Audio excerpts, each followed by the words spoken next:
একই ঘটনার সাক্ষী থাকলো এবার গোটা দেশবাসী। কংগ্রেস শাসিত রাজ্য অর্থাৎ কর্ণাটক বিধানসভায় উঠল পাকিস্তানের জয়গান। কর্ণাটক বিধানসভা ভবনে পাকিস্তানপন্থী স্লোগান তোলার অভিযোগে ঘটনার তদন্ত শুরু করল পুলিশ।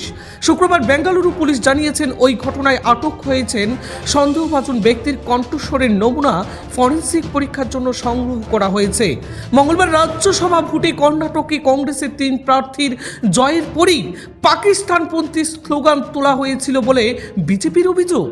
বিরোধী বিজেপি জেডিএস জোটকে হারিয়ে রাজ্যসভার ভোটে কর্ণাটকে 3টি আসন দখল করলো সে রাজ্যের শাসক দল কংগ্রেস।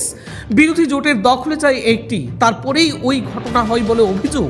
সে রাজ্যের কংগ্রেস সরকারের মুখ্যমন্ত্রী সিদ্ধারামাইয়া অভিযোগের প্রেক্ষিতে তদন্তের নির্দেশ দেন। ঘটনার অভিযোগের 3 রাজ্যসভার ভোটে জয়ী এক কংগ্রেস প্রার্থীর বিরুদ্ধে, যার নাম সৈয়দ নাসির হোসেন।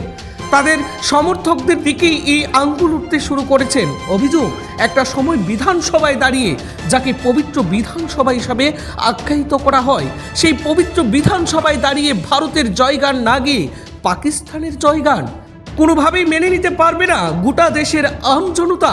কর্ণাটকে পরিষদীয় পাটিগণিত অনুযায়ী 4টি আসনের মধ্যে কংগ্রেসের দখলে 3টি এবং প্রধান বিরোধী দল বিজেপির দখলে একটি জেতার কথা ছিল, কিন্তু আরেক বিরোধী দল জেডিএস এর সঙ্গে জোট বেঁধে 2টি আসনে লড়তে নেমেছিল পদ্ম শিবির, কিন্তু একেবারেই গোহারা হেরে যায় জেডিএস, যার পরেই এক প্রকার কংগ্রেসের জয়ে স্লোগান উঠে পাকিস্তান জিন্দাবাদ। ব্যুরো রিপোর্ট, খবর জনস্বার্থে।